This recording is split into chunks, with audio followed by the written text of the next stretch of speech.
So we posted on our social media the following and got a resounding response that's so critical that I share with you. We posted, "We have no choice but to keep fighting for our values. We will never give up on our democracy. We will relentlessly broadcast the truth and shine a light on the stories that the corporate media too often ignores." And we got responses like this. "The biggest reason why the media failed America. If we could have MeidasTouch on cable broadcasting in every living room, this election would have been different." And then Sasha writes, "Cancel your subscriptions to every corporate media platform. There are so many wonderful alternatives.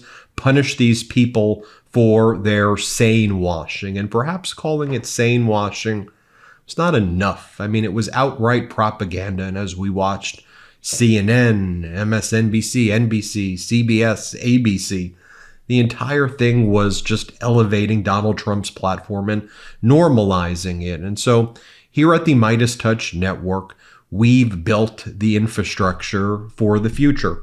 With 3.3 million subscribers, we need to keep growing and building. I tell the story frequently about how Fox started and became an engine for bad. Back in the 1970s, after Watergate, Roger Ailes created a memo about how Republicans can control the narrative, control the media to prop up future Richard Nixons. They ended up propping up someone far more dangerous. Roger Ailes then met Murdoch and they created Fox together. And this was over generations, the same way that the Federalist Society grew over generations and infected the court system. What Leonard Leo, who's the head of the Federalist Society, has been doing as well, and we've covered it here, but it hasn't been getting all that much attention, is with the billions of dollars that he has, he's been spreading that money out amongst right-wing influencers, right-wing platforms to try and influence younger generations and impact the electorate. And by the way, when you look at the results, you see that they were effective in influencing the electorate. When you look specifically at kind of Gen Z voters, specifically Gen Z males, by about 30 to 40 points, they shifted right from where they were in 2020. And that's a big problem. But when you see the podcast infrastructure of the Joe Rogans and the Theo Vons and all that whole crew, the Nelk brothers, the Nelk bros, all of those things, they've been able to reach out to younger people. And they've been able to get these messages out and loop them directly with Donald Trump. And he's tapped into that. And it's critical that we build an infrastructure for democracy that does that. We can't run away from tough times. I don't, if you want to pause and have some rest and, and say, look, I can't I don't want to watch some of this stuff right now. I totally get it. But the thing is, you can't just give up. You can't just give up and get out of this fight for our democracy and for our values and for all of the marginalized communities out there and people who are scared and terrified. And I'm sure you're scared and terrified too right now. But we can't lead with fear.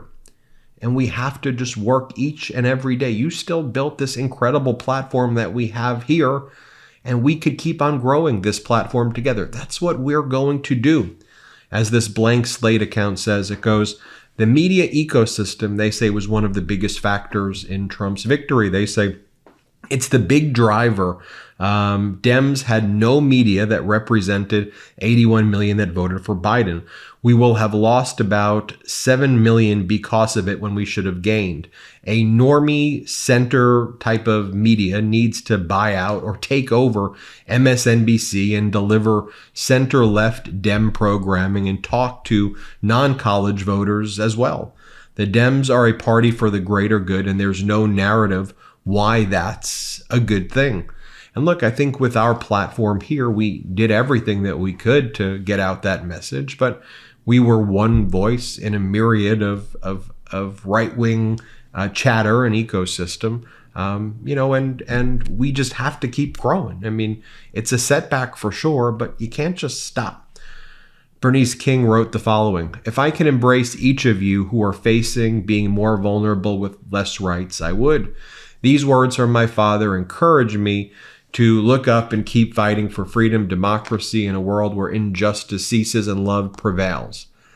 Maybe you'll find them helpful and a source of hope. We shall overcome. God is with us, MLK." Adam Kininger writes, "Everybody keep your heads up. This isn't forever. And after America gets a taste of what it voted for, there will likely be massive backlash. There will be lots of time to come, and I'm still in the trenches with you. It's just going to take a bit longer." Just going to take a bit longer. Again, not ideal, not where we'd want to be right now. I would have loved to be talking about expanding healthcare and expanding people's freedoms and building on more infrastructure jobs and not pushing back against dangerous tariffs and potential deportations and things like that. But again, we're not going to back down. We're not going to back down, damn it. That's not who we are. It's not who you are. Another comment right here by Wiat Ali says, "Don't underestimate the power of right-wing media.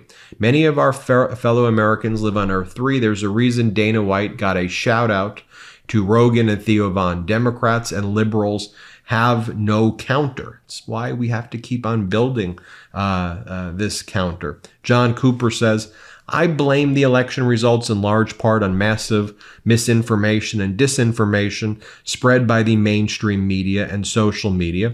Until we can find a way to turn this around, we'll keep seeing the same results." You can't forget, Elon Musk turned an entire social media platform into a right-wing echo chamber was when Twitter became X. But look, I suppose that, we could play the blame game here and say it's this fault, it's that fault, and could have done this or should have done that. We are where we are right now. And we're at a place where we need to still go forward. I understand Donald Trump is going to want to rip us back. I get that. But there has to be another pull in the opposite direction. You can't just back down to it, especially right now and right this second. Mark Jacob, journalist, says, "Billionaires did this. Billionaires hated the idea of people having power. They built a brainwashing machine called Fox News. They bought the Supreme Court. They bought Congress. They bought presidential elections. They took out a hit on our democracy." Katie Fang writes, "The road ahead will be long and hard, but for those of us that voted against a dictatorship, we showed that we are and will remain pro-democracy. There were key wins in some states, and for that I'm grateful and proud of the progress. Good candidates won their races, and good voters decided to enshrine certain freedoms. Now we gear up and prepare ourselves to continue to be on the right side of history." Listen to what Katie says there. Now we gear up and prepare ourselves to continue to be on the right side of history. I'm seeing a lot of people, share things on TikTok as well. Here's something that someone shared. "We can all have think pieces tomorrow. Right now, I just want to send all of the love in the world to the little girls who woke up with all of the hope in the world this morning and have to go to school, whether it's a red area or wherever tomorrow." Just sending your love to people who are fearful right now, who have lost their joy right now. And I think it's important that we continue to stand up for our fellow human beings. Here's another post that I saw on TikTok. "He's everything we were ever taught was wrong. This feels like more than an election. It's a referendum on whether being good or decent even matters anymore." And I saw this photo right here of the Statue of Liberty weeping. What's so interesting right here is when you take a look at the rest of the Western world, they all saw Donald Trump for what he is. But Americans voted for him despite criminal convictions, sexual assaults, pending indictments, promises to end the free press, promises for mass deportations. And Rachel goes, "The problem is us," or "the problem is the U.S." And I think that there is certainly, obviously, when you look at the charts, you have to wonder, why is America closer on this scale right now to the nations that are a lot allied with Russia. And to me, it goes back to the central thesis that I start with here, which is the propaganda machinery of corporate media, not just Fox, all corporate media as well, and what they've been able to spread. As Mark Romano goes, with 4% unemployment, a booming stock market, looks like the American people voted to end our constitutional republic because they think the economy stinks. They think the economy stinks. I think there's a lot of work that needs to be done right now. But when confronted with situations like this, the way I was taught is you don't run away from them. You learn from them, you grow, you adapt. It doesn't mean that in order to kind of counter the messaging from MAGA and the right, that you have to then be hateful or you have to be a better messenger, mock marginalized communities. That's not who we are. It's not who we should ever be. We do, though, have to build this infrastructure right now generationally. It's a generational challenge, and we're going to meet that generational challenge together. So thank you for watching. Please hit subscribe, and we'll be back with more videos.